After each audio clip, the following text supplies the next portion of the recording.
Hi, I'm Christina with Tinagirl Travels. Keith and I did a cruise on the Red Sea. One of our ports of call was Cairo, Egypt.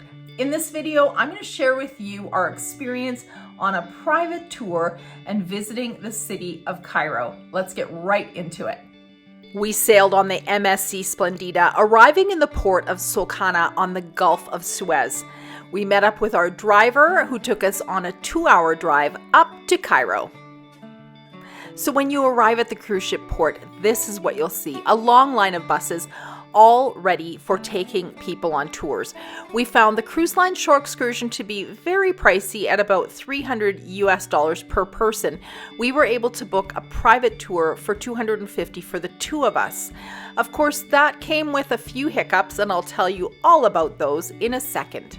The ship did an amazing job of getting us ready to get off the ship the day before. They had an immigration officer on board. We brought all our paperwork to him. He stamped our passports, so the day of, we could just get off the ship. Security in all the ports around the Red Sea was extremely tight. We were taken by bus from the ship to a parking lot off-site to meet our driver. We booked a private tour through a company called Emo Tours. I also saw it called Budget Tours. Any private tours had to meet their drivers off-site, and that was a bit confusing. We lost an hour in our day due to trying to figure that out. My filming here is a bit erratic in this next clip. You need to be very discreet when you're filming in Egypt. They get really nervous. I was just wanting to show you this weird parking lot that we were dropped off in, and we had to find our driver here. You can see people going on different tours here as well. One thing that's really important to know in the port of Sokhana or in any of the Cairo ports is you cannot get off the ship without being on a tour. Either a private tour or a tour with the ship. They will not let you off that ship unless you are on their manifest that you have booked a tour. You really need to have a data plan or a cell phone that works in this country.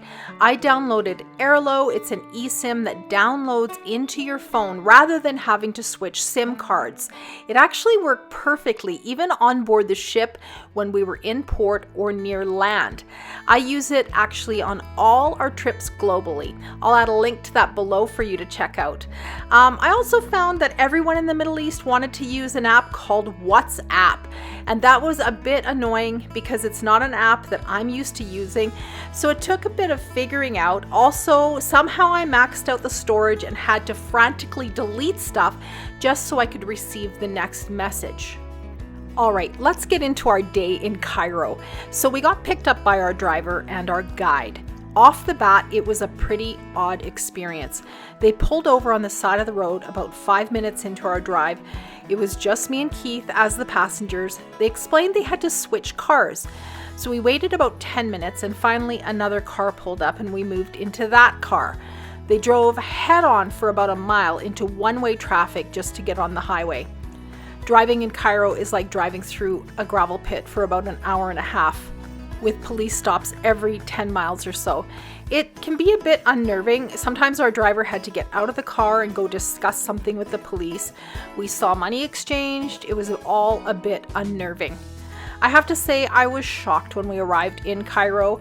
I would rename the city of rubble. It looked like a city that had just endured a massive earthquake and nothing had ever been cleaned up.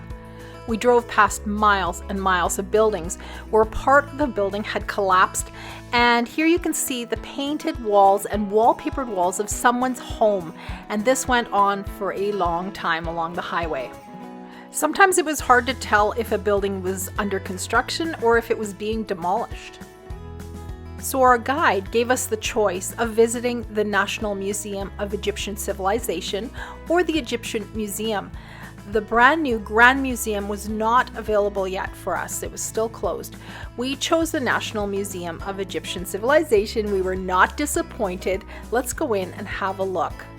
So this museum opened in 2021, and the entrance fees to everything on our tour were actually covered for the day by our tour guide. But if you just showed up here visiting from another country, the entrance fee was only around $10 Canadian, about $7.75 US, about the same in euros. The grounds of the museum are absolutely gorgeous. The museum is open from 9 till 5. Honestly, I could have spent all day here. It was so incredibly interesting, especially the Royal Mummies Hall. At first it was a little creepy looking at these 4,000-year-old mummies, but being face to face with the ancient kings and queens of Egypt and seeing all the details, including things like braided hair that was all fully still intact, it was so cool. There was no photography or video allowed in the Mummies Hall, and while I'm a bit of a risk taker, I promised my kids I would not get thrown into jail, so I kept my phone packed away in my bag and just enjoyed the experience for myself. The rest of the museum, you can take all the pictures you want. I would highly recommend seeing the National Museum of Egyptian Civilization. Our driver picked us up about an hour later, and of course we had to stop for gas. I'm not sure why he couldn't have gassed up while we were in the museum, but it gave us a chance to watch the gas station dogfight. That was entertaining. I felt like we were running through mud, trying to get to the places we wanted to see. Lunch was included, but we were on a time crunch here, and our day felt like it was slipping through our fingers. We wanted to just grab something quick and move on, but lunch was included, and they insisted that we were going to have the lunch that was planned for us at this weird little Egyptian restaurant for tourists. I'm not gonna lie, Egyptian food is not great. We ate as quickly as we could and we got out of there. Our driver then took us to a street market. I had really wanted to see a market in Cairo. We were dropped off on one side of the market. Our guide hustled us straight through the market and into our waiting car on the other side. Literally, we got a chance to walk through this market for about 5 minutes, just long enough for me to snap a few pictures, and that was it. I was really disappointed. Cairo is not an easy city to get around. I felt like our driver just drove back and forth over the same streets and bridges over and over again. Here's the famous Nile River. If you blinked, you missed it. All right, now we're heading to the pyramids. This was something Keith and I were really looking forward to seeing. And you can see they're right here off the side of the highway. It's the weirdest thing. When you're buying your tickets, you have a choice of including going inside the Great Pyramid or just walking around the grounds. I feel like we were in such a rush that we didn't really have time for anything extra. Again, a ticket will run you about $10 Canadian, $7.75 US, and about the same in euros. This is where I feel like our tour guide redeemed himself. He took both our phones and he took a million fun pictures of us in all the crazy poses. He made sure to get some really good ones for us, and he knew exactly where to take these pictures and how to pose us to get the best shots. We spent an hour here walking around, climbing across the Great Pyramid. We were left alone and not bothered by the pesky vendors.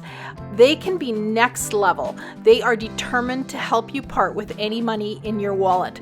Having a guide will definitely help you out. In this picture, you can see I have a really great crossbody bag. It's a pack-safe anti-theft or anti-pickpocket bag. I used it for our entire trip, and it's one of my favorite day bags for an excursion like this. I'll add a link below in the description for the pack-safe products that we love, including this bag. So the Giza Pyramid Complex is also called the Giza Necropolis. It's home to the Great Pyramid and the two other smaller pyramids, the Great Sphinx, which I'll show you in a minute. There are also several temples and the remains of a workers' village. Honestly, in keeping with the theme of the day, we were running through this site far too quickly. This is a place you could easily spend an entire day or several days. It's so interesting. If you've always dreamed of riding a camel, that can be arranged here. There are people selling hats and pyramids and t-shirts and all kinds of trinkets to remind you of your visit. And here's a couple of last fun pictures of Keith. So as we're leaving the pyramid area, there was a traffic jam and absolutely no place to park. So we really wanted to see the Sphinx. We jumped out of the car and walked alongside the Sphinx, snapping pictures as quickly as we could, with the car slowly making its way down the hill through the traffic. Basically, we had 2 minutes to have a look at the Sphinx. That was kind of the theme of the whole day. We had a 2-hour drive back to the ship, and this is where the next part of our hiccup came in. At this point, we were still on time and we had done everything we could do in the time that we had. We started heading for the port, and all of a sudden the driver starts yelling in Arabic at the guide. And now they've pulled over to the side of the highway and are having a heated discussion. I'm starting to feel a little anxious. I ask them what's wrong. Again, we're switching cars. The driver doesn't want to go back to Sokhana. We sat at the side of the highway for probably 30 minutes with these two men arguing. Finally, another vehicle pulls up behind us. We get in that car. The car had absolutely no brakes. It sounded like metal on metal. And because we were so late, our new driver was driving this older model clunker 160 kilometers per hour. I'm not kidding. I was extremely stressed out. I was texting my family back home about our situation. Not that they could do anything about it. I just wanted someone to know what was happening in case we didn't make the ship. I was a complete wreck as we screeched into the police stops, barreling towards them. Imagine this at like 160 clicks with those brakes screaming. I'm sure there was like sparks flying out. Well, they were in my imagination anyways. I was sure they wouldn't let us keep going. They seemed to look for any reason to fine you. In the end, we made it back to the ship with 7 minutes to spare. Now, I have to say our guide was incredible. He was super knowledgeable about Egypt and all its history. We learned so much. I don't feel like any of this was his fault. All the problems we had came from the company itself. I'm sure he just worked for the company as a guide. Now, I know people are going to ask me a few questions. Would I ever go back to Cairo? And I'd have to say yes. There were so many beautiful nuggets buried amongst all this rubble. There's so much to see in this city. I would definitely want to come back, maybe in a different way. Would I choose a private tour versus the cruise ship tour next time? If I came in on a cruise ship, I would likely either take the cruise line shore excursion, or I'd go with a private, bigger company with a few more guests with us. It's really hard to say because I don't think the cruise ship passengers saw any more than we did, and we saved a substantial amount of money booking our own tour, even though there were all those hiccups. Honestly, we would like to come back to Egypt, but I'd like to fly directly into Cairo and plan to spend a week or more here, hire a private driver, book a tour with a reputable company. I thought I had done that. The company I hired had good reviews, but let's just say that maybe Egyptian businesses have a different set of standards that they go by. Maybe a 5-star in Egypt would be considered a 2-star in other parts of the world. Well, I hope you enjoyed my video on our shore excursion to Cairo. Be sure to check out my other videos on our shore excursions to Jeddah and Yanbu, Saudi Arabia, and our road trip to Petra in Jordan. Also, be sure to check out those links that I mentioned earlier for the Airlo eSIM for your cellular service and the anti-theft crossbody bags and day packs by PackSafe. I'd love it if you left me a note in the description below. I want to know where you're watching from. I want to know if you've been to Cairo. I want to know if we should visit there again. Where should we go? So thanks again for watching my video. Give my video a thumbs up. Consider subscribing so you won't miss out on my upcoming videos. And I will see you again soon on Tinagirl Travels.